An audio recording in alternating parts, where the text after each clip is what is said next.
প্রিয় বন্ধুরা, আমি আজকে আপনাদের দেখাবো লাইটরুম অ্যাপ্লিকেশনের মাধ্যমে খুব সহজে আপনারা পিকচার কিভাবে এডিট করবেন। সো ভিউয়ার্স, শুধুমাত্র কপি পেস্টের মাধ্যমে আপনারা পিকচারকে বানিয়ে ফেলুন কালারফুল।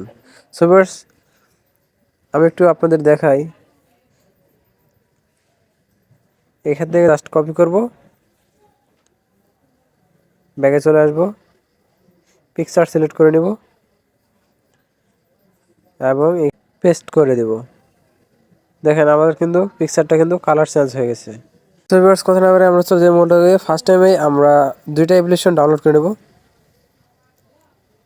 আমাদের যেটি লাইটরুম, এই অ্যাপ্লিকেশনটি আগে ডাউনলোড করে নেব। লাইটরুম,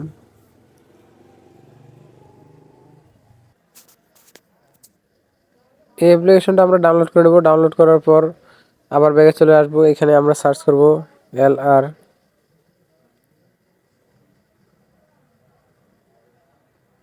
প্রেসেটস। এটা লেখার পর সার্চ করব। আমরা একটু স্ক্রল করব, দেখতে পাচ্ছেন যে এই যে প্রেসেটস অ্যান্ড ফিল্টার ফর LR, এই অ্যাপসটা আমরা ইনস্টল করে নেব।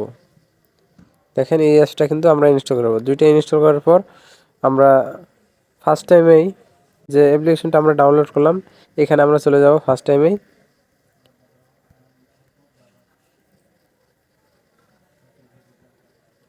একটু অপেক্ষা করি। তারপর দেখতে পাচ্ছেন গেট স্টার্ট, এখানে আমরা ক্লিক করে দেব। ক্লিক করার পর এখানে দেখেন আমাদের কিন্তু বিভিন্ন কালার ফিল্টার এখানে চলে আসছে। আমরা জাস্ট শুধুমাত্র কপি করব, কপি করে এখানে পেস্ট করে দিলে কিন্তু আমাদের পিকচারটি কিন্তু ভাইরাল একটা কালারফুল এডিট হয়ে যাবে।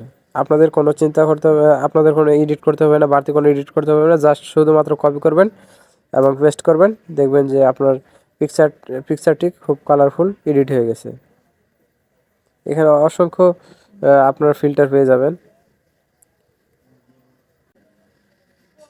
এটা যদি আমরা ডাউনলোড করে দেখতে পাচ্ছেন যে ডাউনলোড প্রিসেট, এটার মধ্যে আমরা ক্লিক করে দেব। আমাদের কিন্তু ডাউনলোড হচ্ছে ফিল্টারটি। এখন আমরা এখান থেকে ব্যাগে চলে যাব।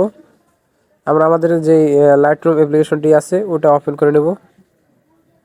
ওপেন করার পর দেখতে পাচ্ছেন যে এই যে রাইট সাইডে প্লাস আইকন, এখান থেকে আমরা একটা পিকচার সিলেক্ট করে নেব।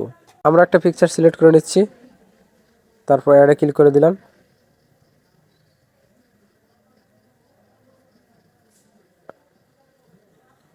দেখেন আমাদের কিন্তু পিকচারটি অ্যাড হয়ে গেছে। আমরা যে কালারটা আমরা ডাউনলোড করলাম ওই কালারটা আমরা একটু নিচের দিকে স্ক্রল করবো। এই যে দেখতে পাচ্ছেন যে এই কালারটা, আমরা পিকচারটির মধ্যে ক্লিক করে দিলাম। তারপরে এখানে আমরা উপরে দেখতে পাচ্ছেন থ্রি ডট আইকন, এখানে আমরা ক্লিক করে দেবো। তারপর দেখতে পাচ্ছেন যে কপি সেটিং, এটার মধ্যে আমরা ক্লিক করে দেবো। দেখতে পাচ্ছেন মাস্কিং অ্যান্ড হেয়াল, এই দুইটা আমরা সিলেক্ট করার পর টিক মার্কে ক্লিক করে ব্যাগে চলে আসবো।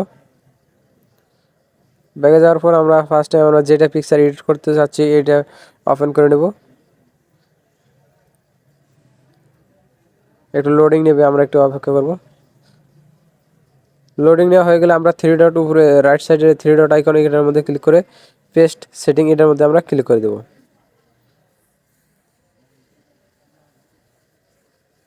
দেখেন আমাদের কিন্তু কালারটা চলে আসছে। বিভিন্ন কালার আপনারা এডিট করতে পারেন খুব সহজে। আমরা যদি এই কালারটা এখান থেকে নিতে চাই,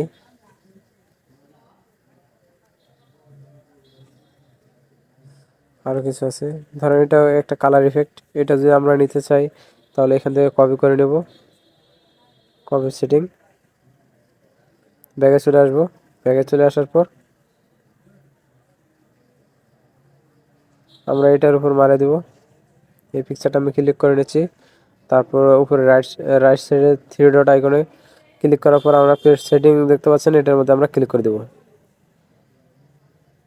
পেস্ট সেটিং, দেখেন যে আমাদের কিন্তু পিকচারটা অলরেডি একটা ভালো একটা কালার কিন্তু তৈরি হয়েছে। এখান থেকে আমরা অসংখ্য আরও এডিট করতে পারবো। চাইলে এই ফিল্টার বাদও আপনারা এখান থেকে ইউজ করতে পারেন। কালার আছে আপনারা, যে মিক্সিং, এখান থেকে আপনারা বিভিন্ন কালার সিলেক্ট করে এখান থেকে করতে পারবেন, আরও হাইলাইট করতে পারবেন। দেখতে পাচ্ছেন আমি যদি গ্রিন কালারটা নেই তাহলে যে এখানে যদি আমি বাড়াই দিই, দেখতে পাচ্ছেন কিন্তু এইটা কিন্তু কালার চেঞ্জ হচ্ছে এখানেও। সো ভিউয়ার্স, ভিডিওটা যদি ভালো লেগে থাকে অবশ্যই লাইক, কমেন্ট, শেয়ার এবং চ্যানেলটি সাবস্ক্রাইব করবেন। এটা ছবিটা আপনার এডিট করা হয়ে গেলে আপনারা দেখতে পাচ্ছেন শেয়ার আইকন, এখানে আমরা ক্লিক করে দেব। তারপর দেখতে পাচ্ছেন সেভ টু ডিভাইস, এটার মধ্যে আমরা ক্লিক করে দেব। পিকচারটি কিন্তু আমাদের অলরেডি আমাদের গ্যালারিতে সেভ হয়ে গেছে। সো ভিউয়ার্স, ভিডিও এখানে শেষ করছি। খোদা হাফেজ।